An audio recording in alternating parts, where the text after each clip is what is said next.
तो दोस्तों, एक और नया दिन और मैं बलजीत परमार हाजिर हूँ एक नई कहानी, एक किस्सा लेकर।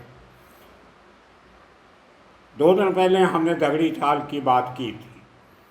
उसी दगड़ी चाल से जुड़ा एक और किस्सा है जिसमें एक वो फिल्म अभिनेत्री जिसने उस समय के और आज भी एक बड़े निर्माता निर्देशक पर बलात्कार के संगीन इल्ज़ाम लगवाए, लेकिन हालात कुछ ऐसे बने कि अगले ही साल उसको उसी निर्माता निर्देशक का कत्ल करवाने की साजिश में अरेस्ट कर लिया जाता है और फाइनली 3 साल की सज़ा हो जाती है। और जिस लोगों को इस निर्माता निर्देशक को मारने की सुपारी दी गई थी वो लोग अरुण गवली गैंग से जुड़े हुए थे। गवली शायद जेल में था, उसका ऑफिस चलता था अखिल भारतीय सेना ABS। उसका एक पदाधिकारी था, परदेसी नाम का था, पहला नाम मैं भूल गया, परदेसी, एक सरनेम है महाराष्ट्र में। तो ये परदेसी महोदय ने उस ज़माने में 75,000 रुपये ले लिए उस अभिनेत्री से जिसका नाम है प्रीति जैन, और उनको एक तस्वीर दिखाई गई जिस तस्वीर में निर्माता निर्देशक मधुर भंडारकर, जिसने बहुत बड़ी बड़ी फिल्में बनाई, मेरे बहुत बढ़िया मित्र हैं, अक्सर हमारी बात होती रहती है। उनके एक और दोस्त हैं, हमारे कॉमन फ्रेंड अशोक पंडित, उन दोनों की एक कॉमन तस्वीर वो इन कातलों को दिखाई गई कि ये आदमी है, ये हमेशा इसके साथ रहता है, ये मधुर भंडारकर है, इसको मारना। उसके लिए जो हथियार खरीदे जाने थे वो हथियारों के लिए एडवांस में प्रीति जैन से अरुण गवली के खास गुर्गे परदेसी ने 75,000 रुपये ले लिए। ये बात 2005 की है। उसके बाद किलर हायर किए जाने थे जिसके लिए और लोगों की ड्यूटी लगी, लेकिन उसके पहले वो 2004 में मधुर भंडारकर रेप का इल्ज़ाम लगा चुकी थी और वर्सोवा पुलिस स्टेशन में मुकदमा दर्ज हो चुका था।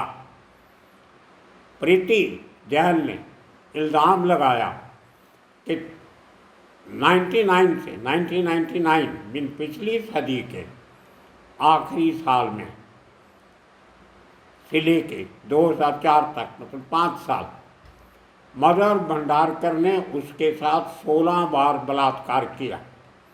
उसको भरोसा दिलवाया कि तुम्हें मैं अपनी फिल्म में बहुत अच्छा रोल दूंगा, तुम्हें हीरोइन बनाऊंगा। अब ये 16 वारदातों का आंकड़ा कैसे बना ये प्रीति जैन जानती होगी, लेकिन मधुर भंडारकर ने सब आरोपों से इनकार किया। लेकिन मामला संगीन था, रेप की धाराएं हैं, पुलिस को रजिस्टर करना पड़ता है, वो डिनाई नहीं कर सकते, ये सुप्रीम कोर्ट की रूलिंग है। मुकदमा दर्ज हो गया। मधुर भंडारकर अपने बयान लिखाता रहा, लेकिन कहीं ना कहीं प्रीति जैन को लगा कि शायद मेरा ये केस किसी किनारे लगेगा नहीं, समय बहुत लगेगा। तो उसने शॉर्टकट अपना लिया कि अंडरवर्ल्ड को बीच में ले लो तो शायद उससे डर के मैं अपना बदला मधुर भंडारकर से ले सकूं। जब अरुण गवली को इस बात का पता चला कि मेरी गैर हाजिरी में मेरे एक आदमी ने 75,000 ले लिए और मुझे पता भी नहीं इस बात का, इस बात में कितनी सच्चाई है वो अरुण गवली जाने, लेकिन बात तो हो गई। अब टाल बटोल होने लगी तो प्रीति जैन ने कहा कि आप नहीं काम कर सकते तो मेरा पैसा वापस कर दो। तो पैसे की डिमांड करने लगी। अरुण गवली ने अपने एक आदमी को अग्रीपाड़ा पुलिस स्टेशन भेज दिया कंप्लेंट लिखवाने कि ये लड़की हमारे किसी लोगों के टच में है और ये मधुर भंडारकर को मारना चाहती है। हम मारना नहीं चाहते, इसलिए हम आपको खबर दे रहे हैं। और अगली पाड़ा पुलिस स्टेशन में तभी विजय सलास्कर वो पोस्टर थे, उनके पास केस आ गया। उन्होंने पूरी प्लानिंग की और उन लोगों को कहा कि जब वो पैसा मांगे तो आप उसको देने की बात कर लो। तो फ़ोन पे बात होगी कि आप आइए मैडम हमारे ऑफिस में, अपना पैसा 45,000 आपको अभी दे देते हैं और 30,000 बाद में दे देंगे। तो ये प्रीति जैन वो पैसा लेने अखिल भारतीय सेना के ऑफिस में पहुंच जाती है और वहाँ पे पुलिस वाले पहले से बैठे इंतज़ार कर रहे होते हैं और प्रीति जैन अरेस्ट हो जाती है। अरुण गवली के 3 आदमी अरेस्ट हो जाते हैं। वो मुकदमा चलता है 3 साल, 1.5 साल मुकदमा चला, फास्ट कोर्ट में चला, फास्ट ट्रैक कोर्ट में, और प्रीति जैन को 3 साल की सज़ा हो जाती। अब जो रेप की इन्वेस्टिगेशन चल रही थी वो अपनी जगह पे चल रही है। उसके बाद मदर भंडारकर ने प्रीति जैन के जेल जाने के बाद लोअर कोर्ट में एप्लीकेशन दिया कि मेरे खिलाफ सब चार्जेस जो है वो सही नहीं है, गलत चार्जेस हैं, केस को खारिज किया जाए। लेकिन अदालत मानी नहीं, उन्होंने कहा मुकदमा चलेगा। उसके बाद मदर भंडारकर हाई कोर्ट में जाती हैं, सेशन कोर्ट में, वहाँ से भी उनकी अर्जी बर्खास्त हो जाती है। फिर हाई कोर्ट जाते हैं, हाई कोर्ट ने कहा नहीं, पहली अदालत का दूसरी अदालत का फैसला सही है, ये मुकदमा चलना चाहिए। और ये करते करते अपील चलते चलते 2011 हो जाता। 2005 से अपीलें चल रही हैं 2011 तक। उसके बाद मधुर भंडारकर हाथ सुप्रीम कोर्ट पहुंच जाते हैं। अंत में सुप्रीम कोर्ट भी कहता है कि ये मुकदमा चलना चाहिए। अब तब तक प्रीति जैन अपनी सज़ा काट के बाहर भी आ गई होती, लेकिन 3 साल जेल में रहने के बाद करियर का नुकसान हो गया, काम धंधा है नहीं, पैसा नहीं है, मेंटल परेशानी, इज्जत पे नाम पे दाग लग गया। कोई आदमी फिल्म इंडस्ट्री में उससे बात करने को तैयार नहीं, काम तो दूर की बात है।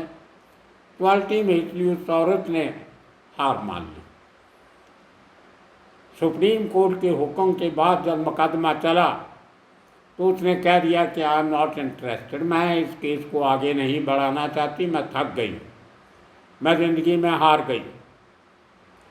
इसलिए वो मुकदमा मधुर भंडारकर के खिलाफ जो था वो खारिज कर दिया जाता है। प्रीति जैन भी फ्री और मधुर भंडारकर भी फ्री। दोस्तों, इस केस में 2-3 बातें बहुत क्लियर है, उनका जिक्र करना बहुत ज़रूरी है।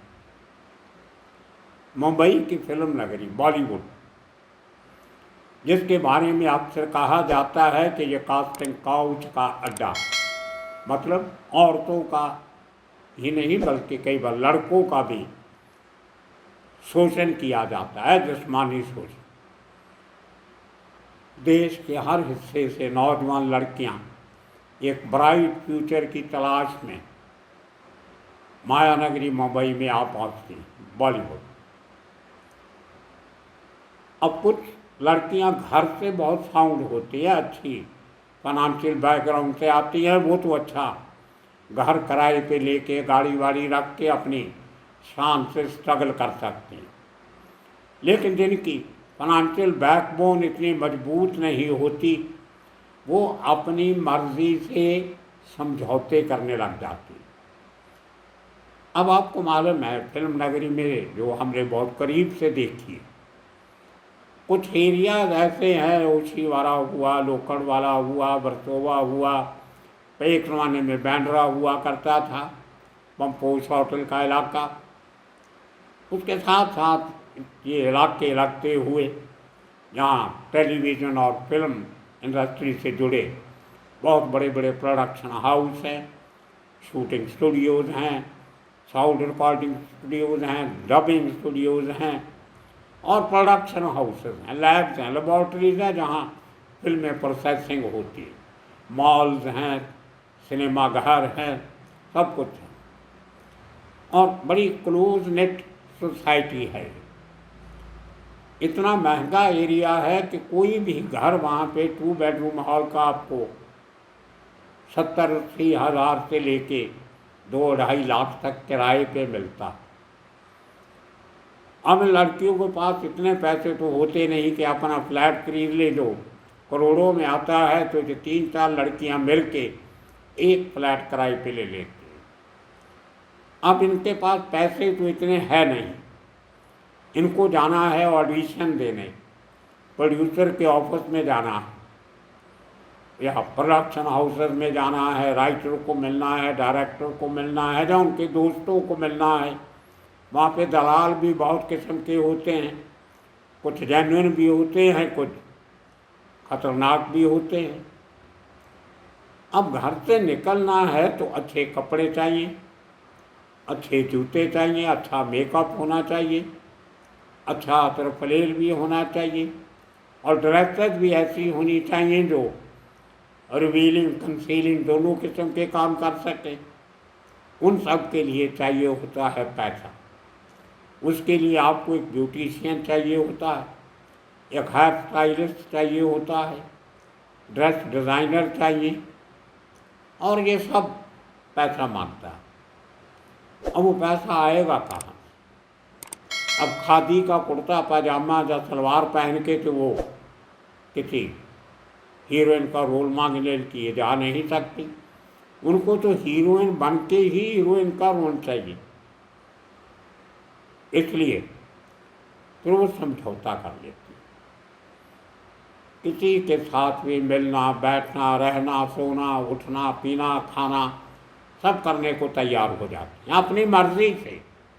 इनको कोई मजबूर नहीं करता। मैं बहुत से लोगों को और ऐसी लड़कियों को जानता हूँ जो अपने मुंह से कहती हैं कि मैं तो एक एम लेके आई, मुझे तो ये बनना है, उसके लिए जो भी मुझे करना पड़ेगा मैं करूँगी, मुझे इस बात की कोई शर्म नहीं।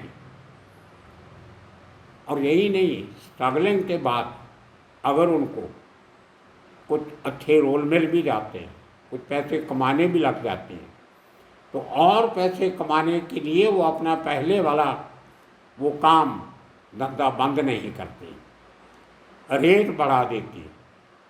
और हमारे समाज में बहुत से पैसे वाले मर्द ऐसे होते हैं जो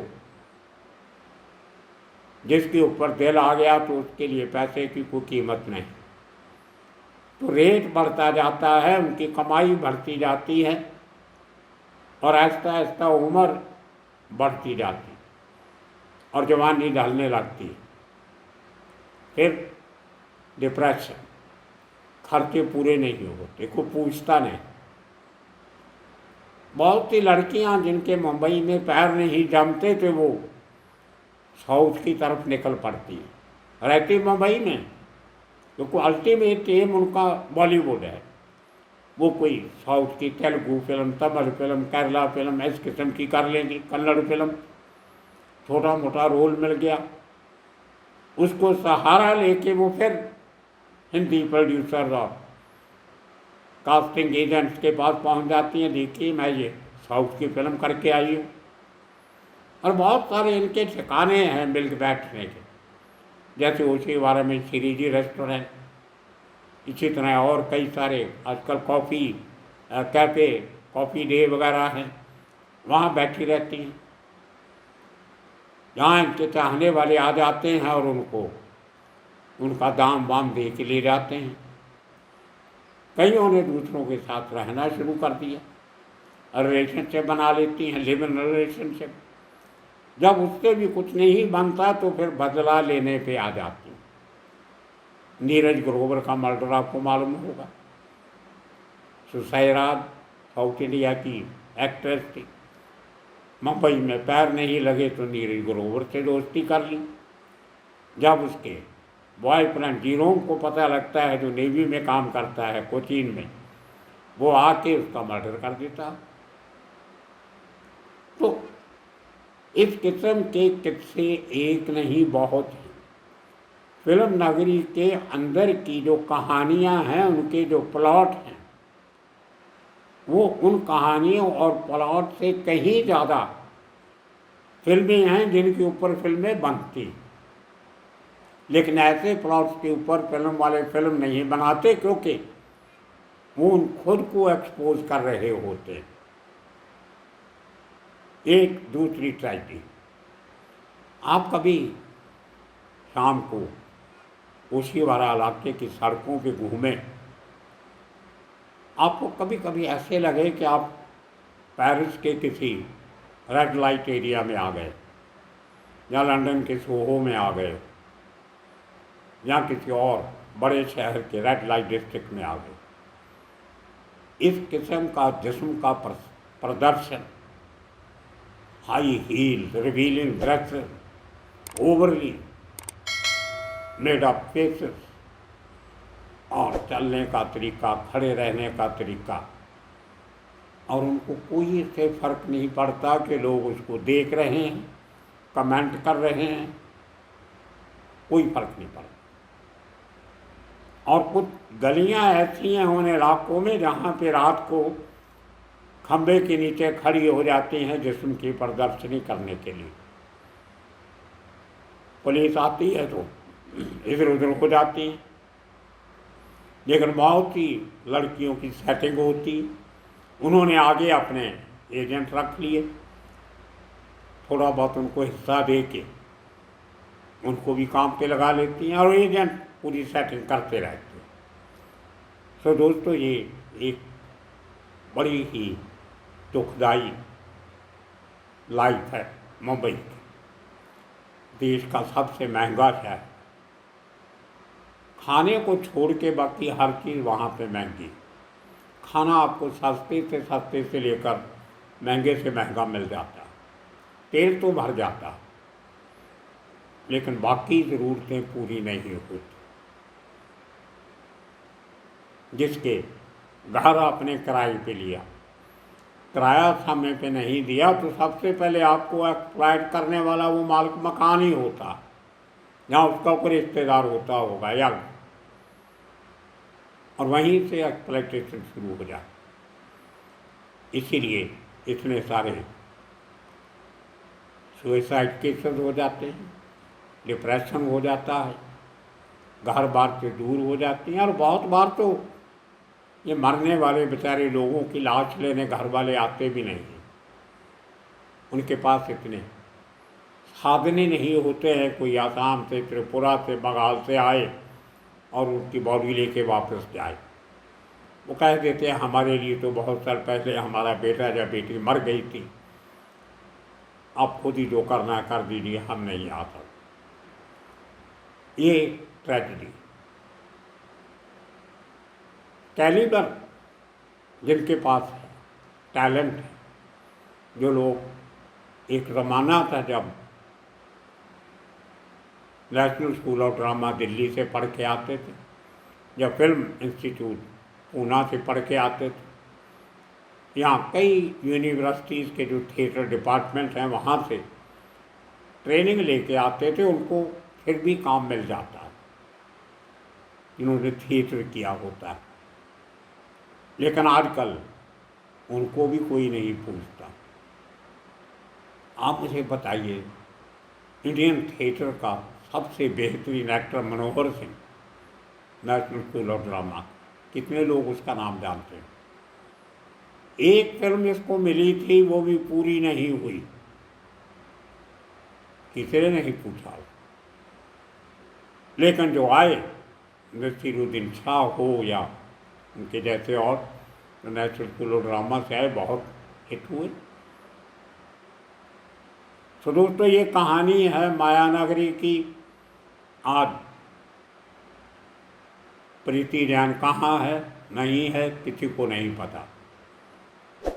मधुर भंडारकर ने बहुत अच्छी फिल्में दी, लेकिन पिछले कुछ सालों से वो भी चुप है। कहीं ना कहीं एक तो नाम के साथ कंट्रोवर्सी आपके जुड़ जाए तो लोग थोड़ा सा आपसे पल्ला झाड़ने लग जाते हैं।